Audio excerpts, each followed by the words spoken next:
Estamos de volta aqui com o Dr. Gilvan Castro. Iniciamos no início do programa, do bloco anterior, no final do bloco anterior, e agora vamos continuar para a gente concluir sobre aquele assunto dos advogados que eram assessores jurídicos da prefeita. Para quem não sabe desse caso, só para a gente trazer rapidinho, Dr. Gilvan, esse assunto. Quem está agora acompanhando, fala mais do que se trata esse assunto, só para a gente fazer um resumo rápido e a gente já trazer as últimas novidades do tema. Tranquilo. Na época eu falei que o advogado Luiz Carlos de Oliveira recebia indevidamente um valor no salário dele há muito tempo.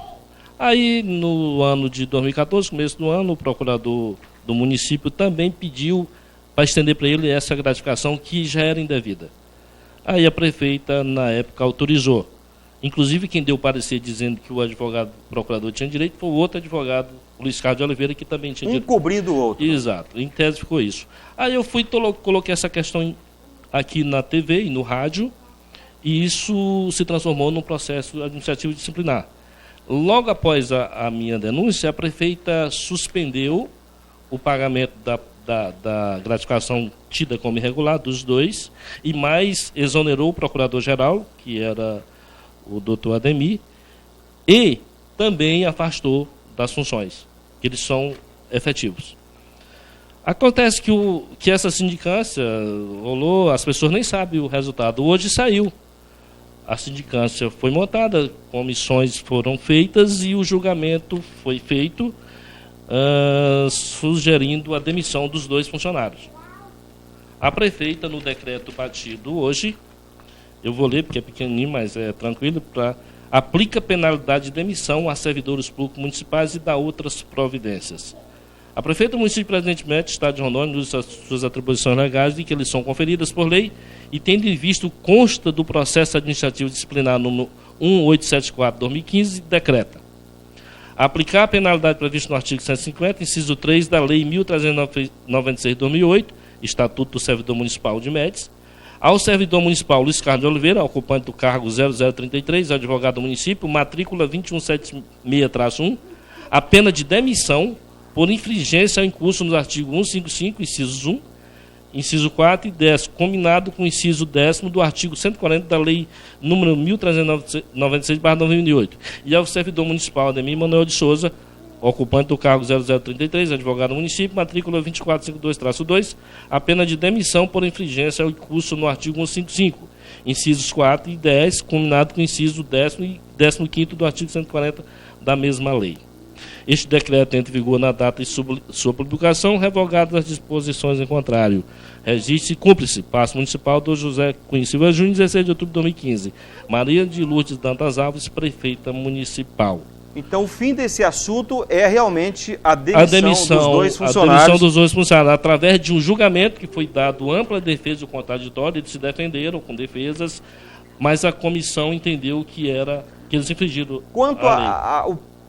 O período que eles receberam essa gratificação indevidamente, o que acontece com essa... A sugestão da comissão é que seja feita uma ação própria para a devolução dos valores. Inclusive, a sugestão também, isso já foi feito aqui ao final, para que seja remetida a cópia de todo esse processo administrativo que apura a má conduta administrativa dos servidores públicos ao Ministério Público do Estado de Rondônia, em exercício nessa comarca, bem como para a Delegacia de Polícia, Tribunal de Contas do Estado de Rondônia, que seja instaurada a tomada de contas e, se for o caso, a ação judicial cabível para o ressarcimento do erário. Essa é a conclusão do julgamento e que a prefeita decretou em todos os termos, né? Essa questão é a seguinte, e eu, sem querer fazer nenhum tipo de alarde, tenho que concordar que essa prefeita é uma mulher de fibra. Agiu corretamente. Ela agiu, a decisão foi isenta e ela decretou conforme o julgamento que ela entendeu foi isento, que todos tiveram o direito de defesa. É preciso ter pulso para fazer isso. Para poder decidir, e a sociedade está de parabéns que ela teve coragem, não de ser injusta, e sim, porque todos tiveram o direito de defesa. Entendeu a comissão que tinha que ser esse o desfecho e ela concordou. Mas isso não é novidade para mim. O que nós temos agora esse assunto então... Cabe recurso, é claro, né? Essa é uma decisão administrativa, mas como eu estava falando, não é novidade para mim essa questão do Luiz Carlos de Oliveira, né? a questão desse advogado. Não é novidade para mim. Isso para mim não me deixa nem um pouco... Como profissional, a conduta... Não me deixa triste. Porque, além disso, o Luiz Carlos de Oliveira, especificamente, está sendo alvo de 2 inquéritos. Um por se apropriar das custas dos processos dos clientes do Tribunal de Justiça. Na realidade, não é dos clientes, do próprio Tribunal de Justiça. Porque as custas processuais, elas são pagas ao Tribunal de Justiça. O que ele fazia nesse caso? Ele agendava, né, essas custas, porque você chega lá no banco, você paga lá no caixa, aparece um comprovante lá dizendo que está pago, né? O que ele fazia? Ele só agendava esse pagamento dessas custas, pegava o impresso e juntava no processo como se tivesse pago. Se você pegar o impresso de agendamento e pagamento, é o mesmo. O que muda é só a letrinha lá em cima, agendamento de pagamento. E isso foi descoberto. Mas foi muito tempo que ele fez isso. Fazia muito tempo. O doutor Adriano Lima todo... Foi descoberto recém? Foi descoberto há algum tempo atrás. Já tem um tempo. Foi antes, inclusive, dessa questão que eu falei da sindicância. Foi bem antes disso. O que acontece? O doutor Adriano, que é um juiz muito duro e sério, ficou pé da vida. E foi querer saber o que houve. E ele fez em muito processo. Inclusive, fez num processo que ele entrou contra mim. Ele perdeu num processo ele entrou com uma ação de assédio moral pedindo R$100.000 de mim e do ex-prefeito Zé Ribeiro. Perdeu. E o juiz mandou pagar as custas. Ele pagou as custas. Descobriu depois, o doutor Adriano desarquivou o processo. Como eu acompanho o processo, eu vi desarquivar meu processo de novo. O que houve? O próprio doutor Adriano, que era o juiz da comarca, mandou desarquivar e deu um prazo de 48 horas para ele pagar as custas que ele disse que tinha pago. Na realidade, tinha só agendado. Fez nesse processo meu, faz em vários processos e esse inquérito está correndo. Esse dinheiro que na verdade, ele deixava de depositar, esse dinheiro ia para a Justiça? Tribunal de Justiça. Então, na verdade, é o dinheiro da própria Justiça. Da própria Justiça. Ele se apropriava do dinheiro que era da Justiça. Porque a Justiça, quando você entra com a ação, você paga as custas daquele processo para movimentar tudo isso. Ele se apropriava desse dinheiro. E foi mais longe. O doutor Adriano, na época, ele pagou uma quantia boa. Não sei se conseguiu chegar em todos os processos, porque como vai saber? Foi montado um procedimento, o doutor Adriano foi em Porto Velho. Doutor Gilvan, essa questão envolvendo um advogado, ele tem um número de OAB. Na OAB, como é que está esse processo? Existe uma ação da OAB com relação a esse advogado? Foi mandado para o doutor Adriano, inclusive mandou também para a prefeitura. Ele pode perder o seu OAB, doutor Adriano, exato, doutor, e esse advogado já teve a OAB suspenso na época. Poucas pessoas sabem, mas ele já teve a OAB suspenso por causa dessas coisas. Por causa de uma questão que teve no Sincero, esse... consórcio. Exatamente. Ele foi suspenso a sua OAB dele por causa de um rolo que fez com os clientes na época. E tem mais outra, que é mais grave. Após essa apropriação dos valores do TJ, ele fez uma mais grave ainda. Mais grave. Ele foi advogado de um casal para divórcio, com os valores altamente, inclusive os valores altos envolvidos. Aí foi consensual, contrataram ele, e ele foi lá, fez... tudo, acertou os honorários, beleza. Foi lá no dia, pediu para as custas do processo, tem a ver com custa de novo. Aí, nessa época, o cliente próprio foi lá no banco e pagou. Ele pegou o boleto, não sei porquê, não confiou, já tinha alguma história escabrosa, não sei. Pegou o boleto, mandou o cliente vir no outro dia, o advogado Luiz Carlos, ele foi no outro dia, ele passou o boleto das custas, ele foi lá no Bradesco e pagou. Mais de R$10.000 de custas. Até aí tudo bem. Voltou, o advogado deu uma petição para a senhora, que era ex-mulher naquele momento, estava sendo, e para o ex-marido que estava divorciando. Cada um ficou com as custas, com a petição, escrito lá o que ia ficar para cada um, bens, né? Dividiu para boi para cá, bem, gado, dividiu tudo certinho. Sei lá, um patrimônio de quase 4 milhões. 2 milhões para cada um. Beleza. Na hora, nesse divórcio ficou uma condição lá, uma situação condicionante para se resolver no futuro. Questão dos gados. Houve um pequeno entreveiro lá e não se acertaram os dois ex, né? Aí foram com o doutor Luciano, amigo advogado nosso. Aí ficou aquela, não, mas tentaram se resolver, o doutor Luciano foi pegar a cópia do processo no fórum. Aí descobriu do divórcio, coisas. Estava arquivado, descobriu uma coisa muito grave. Gravíssima. Quando o doutor Luciano pegou o processo, a cópia, viu que a petição que estava no processo de divórcio não era a mesma que ele tinha dado por dois ex. Não era a mesma. Essa que estava no processo era uma petição com nenhum bem arrolado. O que é isso? É uma petição de divórcio sem bens. Uma petição simples. O casal não tem bens a dividir. Homologue seu acordo. Uma custa lá, ele colocou, não sei se foi R$1.000 de custas, do valor da causa, e deu custas de 15 a 30 mil reais. Qual era o objetivo, na opinião do senhor? Vou dizer já. O que ele pagou de custa, e nessa ele pagou, por incrível que pareça, era R$15, ele pagou as custas. Mas cadê os 10 mil, mais de 10 mil que o cliente pagou no banco das custas? Onde está esse dinheiro? E o cliente passou para o doutor Luciano a cópia que ele tinha de que ele pagou no banco realmente. Mas cadê esse dinheiro?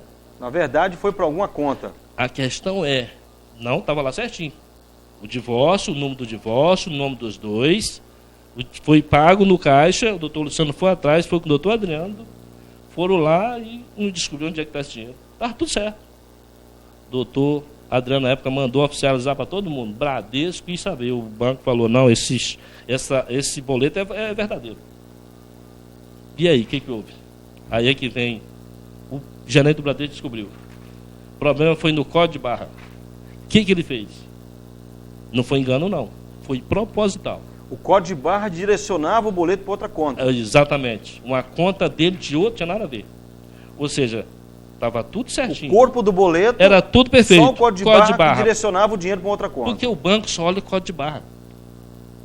E o doutor Luciano, que é o advogado, entrou com a ação de prestação de contas. É muito sério isso, hein? Seríssimo. Está sendo apurado no inquérito. Isso é fato. Eu não estou inventando nada. E tem mais uma. Tem questões mais graves de clientes sendo lesados. Eu tenho uma cliente que me procurou, que era cliente dele. Um deficiente aqui que mora ali na rua. Eu fui lá com o doutor Luciano, mas eu nunca vi. Eu fiquei com dó. Ele sacou mais de 50 mil reais de uma ação que ele entrou e passou 20 mil reais para essa pessoa. E as pessoas não sabiam quanto ele tinha recebido. Esse é o grande detalhe. Doutor Gilvan, o senhor acha que, trazendo isso a público, pode surgir outros casos? E eu falo mais... eu imagino que sim. Até para a gente, já estamos já encerrando, até o tempo nosso já está esgotado. O fato do senhor trazer isso tudo à tona, que é a responsabilidade do senhor, todas as informações que o senhor está prestando... Eu sou advogado, eu tenho que tornar essas questões que têm a ver com o interesse público da sociedade. O senhor também traz isso porque o senhor é advogado. E o senhor sente que um advogado que age...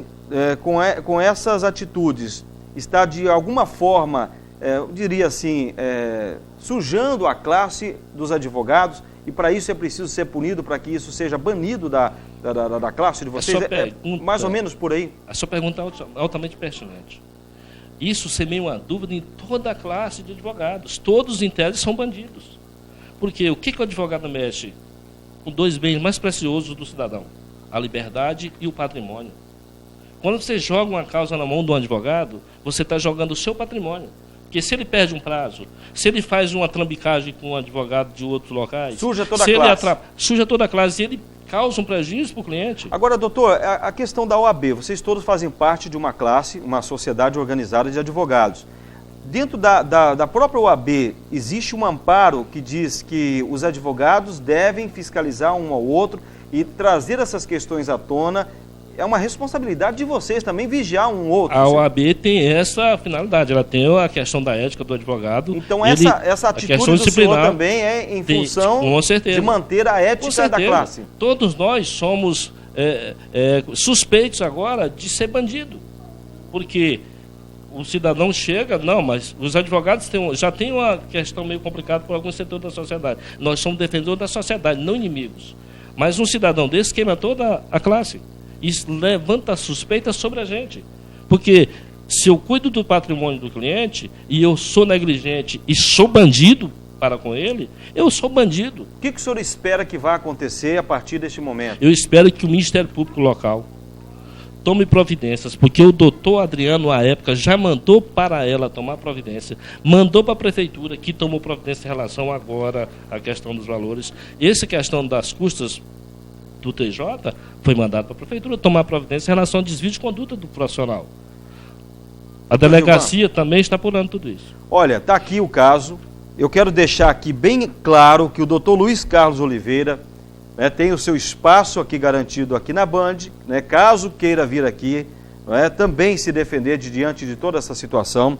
Há também o doutor Ademir Manuel Souza, Eu digo aqui principalmente pela questão do caso da Prefeitura, que é um caso que já está praticamente já publicado. Já está queira publicado, vir aqui já está ao programa, fique à vontade, o espaço está aberto. Doutor Gilvan, agradeço pela sua participação aqui. Sempre tiver algum assunto que é pertinente à sociedade, como é esse caso, o senhor pode ficar à disposição, o programa está aberto. Só para confirmar, esse decreto aqui da Prefeitura já está publicado no mural da Prefeitura.